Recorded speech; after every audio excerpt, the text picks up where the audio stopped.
Sprinkling your finances is just as important as sprinkling in the house. The issue is when it spirals out of control. Nobody thinks that a credit card is actually debt.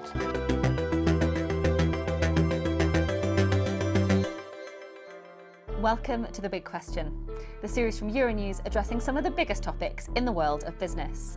Today, I am joined by Kevin Mountford, co-founder of saving platform Raisin UK, to discuss all things debt. Thank you so much for joining me today, Kevin. So I think a lot of people feel a lot of shame about discussing debt, but it's actually incredibly common. How many people in Europe are living in debt right now? If you look at Europe as a collective, there's around $7 trillion of debt or of borrowings. And I think that's a big difference because we're all used to borrowing money for different reasons. I think the issue is when it spirals out of control. But if I break that down to an individual level, that's around $10,000 per person. If we look at the amount of borrowing to income, then that's where it can become a bit of a challenge. So across Europe, it's about 97%. But you've got some countries like the Netherlands, Norway, 200% plus. Yes, the income's higher in some of these jurisdictions, but the borrowing, relatively speaking, is higher as well. So the issue is not borrowing in itself, but that borrowing going out of control and debt that we no longer can manage.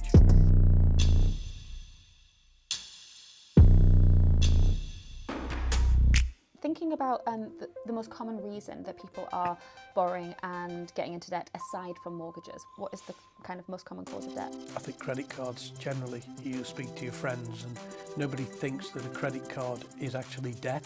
It's just the way we live our lives. We all look at our bank statements and realise with contactless, how much we've spent that we haven't really thought about. And to boost the economy, governments are now looking at increasing the thresholds on contactless. So in the UK, it's generally £100, but if that starts to increase, so I think we need to be far more disciplined in managing our household budget. I don't know about yourself, but through the years as my salary's gone up, I've not really been any better off. The more I earn, the more I spend. When that gets out of control, that's when you've got a real problem. And do you think there's a kind of financial literacy problem and a lack of education in schools that's kind of partly to blame? So we carried out some research at Raisin and it showed that there was a lack of understanding over things like what's inflation, what's standard variable rate on a mortgage, what's AER, APR, etc. The problem is if you've not got that awareness, you don't feel empowered and in control to make the best use of your finances. So that plays into the hands of the banks and other financial institutions, and we become very apathetic and we don't change products as readily as we should. So that in itself, creates a problem. Yeah, and do you think social media plays a role in contributing to debt in younger generations? Social media can be a cause for good, in so much that you can find information, but there's promotional adverts in front of you day in and day out. And I think that the problem being, it creates more immediacy on the back of your aspiration. And don't forget the ease of which you can buy things online now. I've got friends that struggle to sleep. So what do they do in the middle of the night? They go online and they start buying stuff. So that's where the likes of social media and the kind of immediacy of new technology can create problems. So we just have to be careful. What are the long-term ramifications of getting into debt at a young age? Worst extreme is you could face bankruptcy, get assets seized, but also your credit scores. When you're older in particular, you might want a mortgage or you might want a car loan, etc. That's going to go against you. So the worse your credit score is, then you fall into kind of subprime categorization. The interest levels you get, people are prepared to give you money, but you'll have to pay more for it. So it becomes a downward spiral, really. So for those already in debt, what are the key steps to take to get out of debt? Accept the fact that you're in debt. What you don't want to do is compound the problem by allowing the debt to get out of control. So talk to somebody, don't bury your head in the sand. If you've got a loan provider, it's your mortgage, unsecured loan, whatever it might be, talk to them. There might be ways of rescheduling your finance to ease the burden a little bit. There are ways you consolidate loans. So what happens is you pay the loan back over a longer period, but your outgoings are reduced. So there's different ways of tackling this. There's certainly people out there that would try to take advantage of your situation. So if you need any debt-related advice, there are charities out there. There's a way of getting free advice as opposed to paying for it, because you don't want to be paying for something when you're struggling with finance to start with. For people who maybe do manage to pay off debt, what do they need to do going forward to stay out of debt? I think it really is about budgeting. Sprinkling your finances is just as important as sprinkling the house or whatever. I've just changed car insurance. I've saved £130. I've just changed broadband provider. I've saved £500 a year, or whatever the case may be.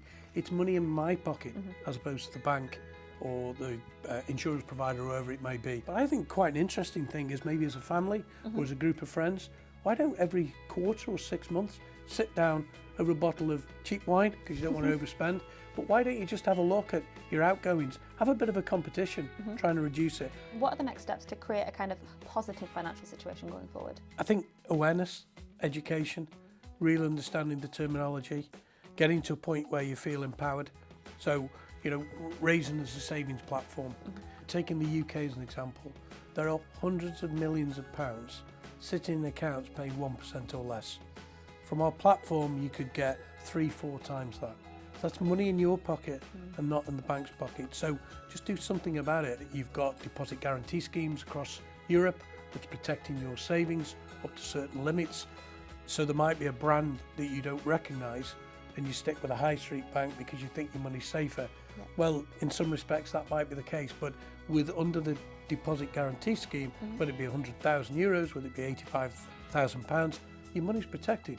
So go with the regulated entity that you might not know, but you'll get a better return on your savings. Looking across Europe in the future, what is the economic outlook and how is that going to affect us? I think it's a challenge, and it's a challenge because if we look at it globally at macro level, we've still got conflicts around the globe. You've then got the ramifications of the Trump regime, and that we possibly could have a trade war with tariffs and retaliation from countries that are affected. So from a central kind of banking perspective, one of the tools they've got is interest rates.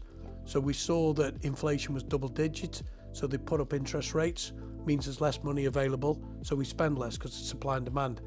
Inflation is coming under control, but there are potential issues because of this trade war situation. And I think the European Central Bank will, as we get into the summer, reduce rates. There is a view that it'll get down to 1.75%. It was over 3% back end of last year. So if you bring inflation down, that kind of cost of living crisis reduces, interest rates come down, then anybody who's got borrowing linked to interest rates will end up having lower payments. So all of these are positive steps. So for a lot of people that are facing debt challenges, that'll be a consequence of high interest rates and high inflation.